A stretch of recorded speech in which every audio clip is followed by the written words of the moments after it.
Hi friends, నేనైతే ఈరోజు మన గార్డెన్లో ఒక మొక్క వేయటానికి దాని విత్తనాలు అయితే తీసుకొని వచ్చాను. ఆ మొక్క గురించి తెలియని వాళ్ళు ఉండరు.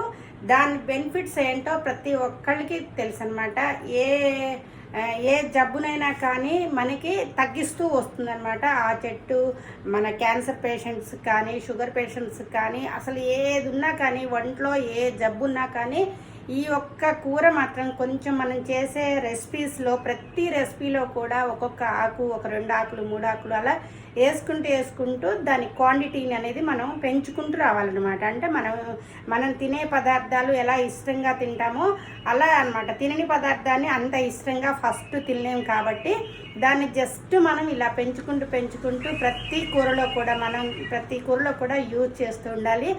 ఆటోమేటిక్గా నేను ఇన్నిసార్లు మంచి కూర మీరు అందరూ కూడా వేసుకోవాలి అన్నప్పుడు మీకు దాని విలువలు, దాని పోషక విలువలు, దాంట్లో ఉండే విటమిన్స్ అన్నీ కూడా మీకు ఇప్పటికే అర్థమై ఉంటాయి. అందరికీ తెలుసండి. అది మునగాకు అనమాట. మునగాకు ఎంత ఇంపార్టెంటో మీ అందరికీ తెలుసు కదా. మన గార్డెన్లో కూడా మునగాకు వల్ల మన ఆరోగ్యానికి ఎంత బెనిఫిట్స్ ఉన్నాయో అలానే గార్డెన్లో అనమాట ప్రతి చెట్టులో కూడా మునగాకును తీసి చెట్లకి కొంచెం అక్కడక్కడ వేస్తూ వస్తే కూడా మునగాకు వల్ల చాలా చెట్లకు కూడా చాలా ఉపయోగం అండి. అంటే మనుషులకి మొక్కలకి అనమాట. అంటే మనకి జీవం ఉన్న ప్రతి దానికి కూడా ఈ మునగాకు చాలా ఇంపార్టెంట్ అనమాట. అలాంటి చెట్టుని మనం పోయినసారి మన గార్డెన్లో వేస్తే ఒకరోజు మొత్తం ఇంకా పూత వచ్చే టైంకి కోతులు వచ్చి మొత్తం కూడా ఆ చెట్టుని అంతా కూడా కట్ చేయటం జరిగింది. అయితే అప్పుడు ఆ చెట్టు కూడా పోయిందండి. ఇప్పుడు మనం రీసెంట్గా మునగాకుని అంటే మన కూరగాయలన్నీ కూడా ఇప్పుడు మనం ఫస్ట్గా మళ్ళీ గార్డెన్ అనేది స్టార్ట్ చేసుకున్నాము. అన్నీ వేస్తున్నాం కాబట్టి అన్నీ వేసాము. మునగాకు ఎందుకు వేయలేదు అని అంటే ఇప్పుడు దాకా ఎప్పుడో వేసేదానండి. కానీ మంచి విత్తనం దొరకాలి, మంచిగా మనం మంచి మొక్కలు వేయాలి. ఆ కాయను తీసుకున్నప్పుడు కూడా మనకి దాంట్లో గుజ్జు ఎక్కువ ఉండాలన్నమాట. మనకి విత్తనం తక్కువ ఉండి గుజ్జు ఎక్కువగా ఉంటే ఆ కాయ మంచిది అన్నట్టు అనమాట. నాకు ఇన్నాళ్ళకి ఇది ఒక చెట్టు విత్తనం అయితే పట్టుకొచ్చానండి నేను. ఇంకా ఈ చెట్టు విత్తనం పట్టుకొని వచ్చాను. అలాగనే మొన్న హైదరాబాద్ వెళ్ళినప్పుడు ఇంకా 4 కాయలు తీసుకొచ్చాను నేను. ఇది మాత్రం చక్కగా ఎండిన కాయ అయితే మనకి వచ్చేసింది అనమాట. ఇంకా నాకైతే సంతోషం ఆగలేదు. మనం విత్తనాలు వేసేటప్పుడు గార్డెన్స్లో మంచి చెట్లను వేయాలి కాబట్టి ఇన్ని రోజులు ఆగినందుకు చక్కగా మంచి విత్తనం అయితే సేకరించాను. దీంట్లో ఇప్పుడు మనం ఎన్ని విత్తనాలు ఉన్నాయో చూసేసి మన గార్డెన్లో ఎన్ని మొక్కలు వస్తాయో పెట్టేసుకుందాము. ఇంకా విత్తనాలు చూసి మీకు చూపించిన తర్వాత విత్తనాన్ని నేను భూమిలో నాడదామని అనుకున్నాను అనమాట. అందుకోసం ఈ వీడియో అండి. ఈ వీడియో మీ అందరికీ నచ్చాలని చెప్పి కోరుకుంటున్నాను. అది కాక అన్ని బెనిఫిట్స్ ఉన్న మునగాకు కాబట్టి మీ అందరికి కూడా బాగా ఇష్టము.